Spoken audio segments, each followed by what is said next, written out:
여러분 안녕하십니까?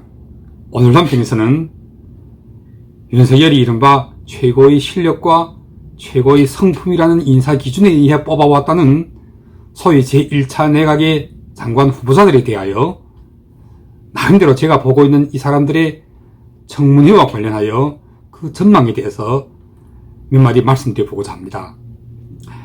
그런데 이들 후보자들 한둘도 아니고 18명이나 되니 이들을 다 이야기할 수는 없고 그냥 제가 나름대로 관심을 가지고 있는, 이를테면 반드시 안철수가 추천하는 인물이 들어가야 했을 그 자리에 정말 체면도 없이 그냥 준다고 좋아라고 넙적 받아안고 나선 이른바 윤석열과 그 윤핵관들의 인사 기준에서 볼 때 대한민국에서 정말 최고의 실력자요 최고 성품의 소유자라고들 하는 자들에 대해서만 이 자들이 장차 청문회 과정에서 어떤 꼴을 당하게 될지에 대해서 제가 미리 몇 마디 예측을 좀 해보려고 합니다.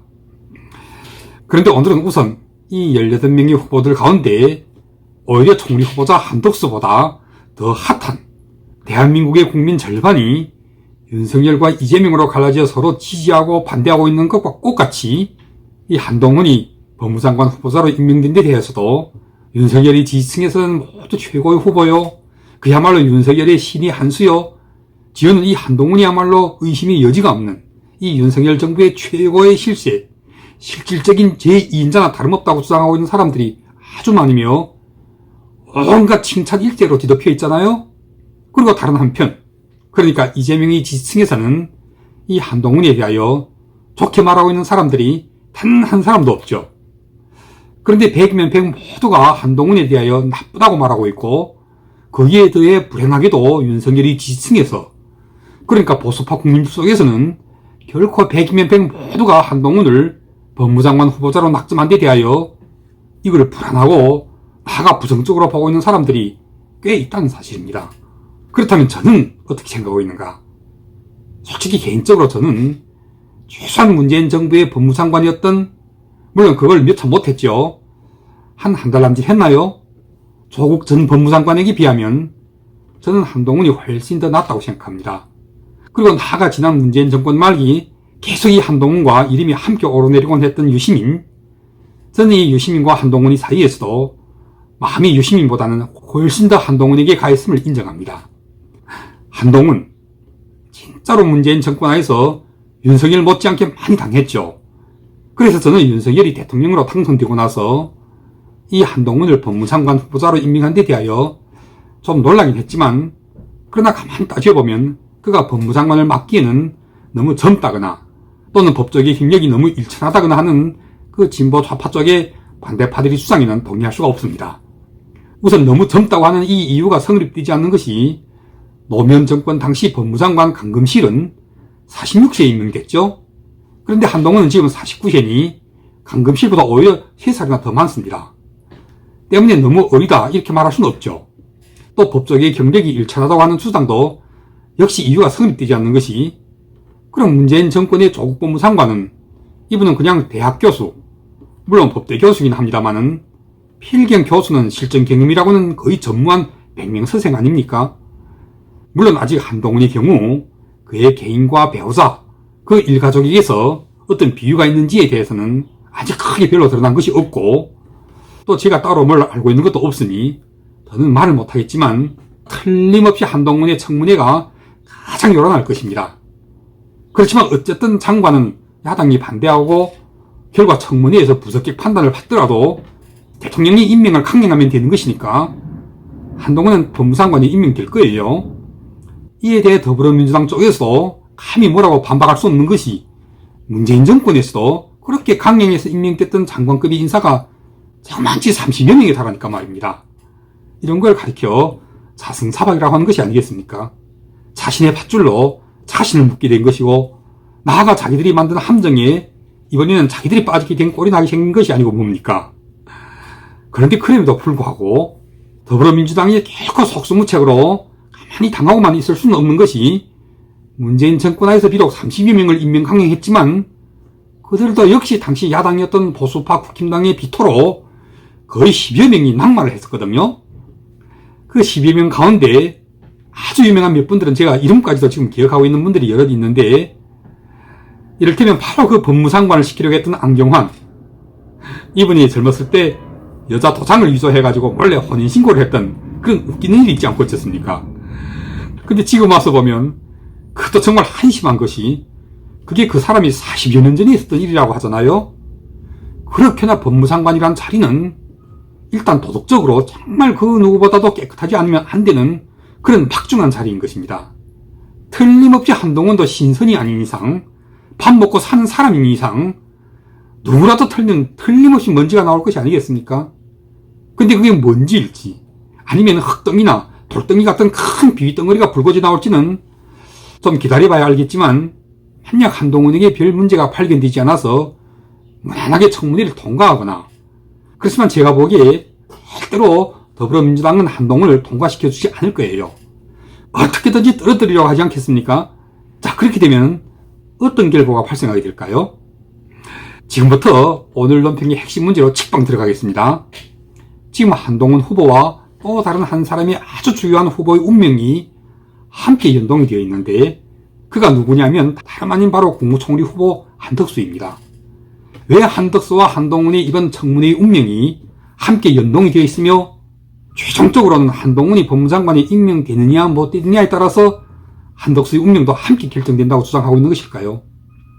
아주 간단하죠. 국무총리는 장관과 달리 임명동의안이 국회에서 통과하지 못하면 대통령이 임명할 수 없게 되어 있기 때문인 것입니다. 그러니까 법무장관인 한동훈은 통과하지 못해도 윤석열이 임명을 강행하면 되는데 한덕수는 함부로 임명할 수가 없잖아요. 때문에 만약 윤석열이 한동훈에 대한 임명을 강행하게 될 경우 저는 이 임명은 이미 기정사실화 되었다고 봅니다. 왜냐하면 하늘이 두 쪽이는 한이 있더라도 더불어민주당에서 한동훈을 절대로 통과시켜줄 리가 없기 때문인 것입니다. 인사청문회 보고서 자체를 거부할 것이고, 또 그런다고 해서 윤석열도 절대로 한동훈을 포기하지는 못할 테니 말입니다. 그렇기 때문에 여기서 이 한동훈이 맞아야 할 볼기를 누가 대신 맡겠습니까? 100% 200% 한덕수가 맡게 되죠. 한덕수는 일반 장관이 아니라 국무총리 후보이기 때문에 더불어민주당이 가로막으면 사실상에서 임명이 불가능한 것이 아니겠습니까? 때문에 윤석열의 입장에서 볼 때 만약 한덕수를 살리려고 하면 한동훈을 버려야 하고, 그러지 않고 한동훈에 대한 임명을 강행했을 경우에는 정말 황당하게도 이 윤석열 정부는 초대에 국무총리가 없이 출범하게 되는 꼴을 당하게 될 수 있는 것입니다. 바로 여기에 지금 생각지도 못했던 윤석열의 새로운 딜레마가 발생한 것이 아니겠습니까? 조만간에 이제 청문회가 열리고 윤석열은 한덕수냐 아니면 한동훈이냐, 이 둘 중에서 어느 하나를 선택하지 않으면 안 되는 그런 딱한 상황과 맞닥뜨리게 될 것입니다. 마음 같았으면 정말 둘 다 안고 가고 싶지만 더불어민주당이 반드시 둘 중에 하나는 낙마시킬 것이 분명할 테니까요. 그렇게 되면 결국 한덕수가 스스로 포기하고 자진 사퇴를 하든지, 아니면 한동훈이 살신성인하는 정신으로 스스로 자진 사퇴를 함으로써 윤석열 정부의 순조로운 출범을 돕게 될지, 이 두 가지 가운데서도 여전히 결정권자는 윤석열이 될 것입니다. 왜냐하면 결국 한덕수와 한동훈은 둘 다 윤석열 정부의 순조로운 출범을 위해 서로가 살신성인한 사실로 자진 사퇴하려 할 것이고, 이럴 때 윤석열이 후경 누구를 붙잡는가에 달려있기 때문이 아니겠습니까? 여러분들 보시기에는 윤석열이 이들 둘 중에 누구를 붙잡게 될까요? 정부가 순조롭게 출범하자면 한덕수 국무총리를 살려야 하고, 그러지 않고 만약 개인적인 사심과 감정과 그리고 그동안 한동훈에게 진 빚을 생각하면 정말 한동훈만큼은 할당이 무너지는 한이 있더라도 반드시 임명을 강행하려고 하지 않겠습니까? 그리고 또 나아가서 공적인 입장에서 볼 때도 지금 더불어민주당이 밀어붙이고 있는 검수완박, 이런 걸 제지시키는데 대항마로서 한동훈의 그 역할과 가치는 정말 한덕수같이 그냥 허수아비, 마당발이나 다름없는 이런 관료 출신의 70대 노인으로서는 근본상에서 비교가 안 되는 인물이니까요. 그래서 한덕수와 한동훈, 이 두 후보가 새 정부에 이바지하게 될 이해득실을 따지면 어쨌든 한덕수보다는 한동훈이 이용 가치가 훨씬 더 필요하기 때문인 것입니다. 그리고 또 더 중요한 것은 한덕수 같은 이런 관료 출신의 좀 덕망도 있고 경륜도 있고 두루두루 여야 할 것 없이, 그러니까 신의 좋고 매부 좋은 이런 두루뭉실형의 후보들은 찾아보면 사실상 쎄고도 버렸지만, 그러나 한동훈은 결코 윤석열에게 있어서 아무도 대체할 수 없는 그야말로 유일무이의 주요한 인물이 아니겠습니까? 마무리하겠습니다. 지금부터 제가 보고 있는 그 결과를 말씀드리겠습니다. 조만간에 아주 빠른 시간 내에 청문회를 경고하면서 반드시 한덕수와 한동훈 이 둘 중에 어느 하나는 포기하지 않으면 안 되는 그런 상황이 놓여지게 될 것입니다.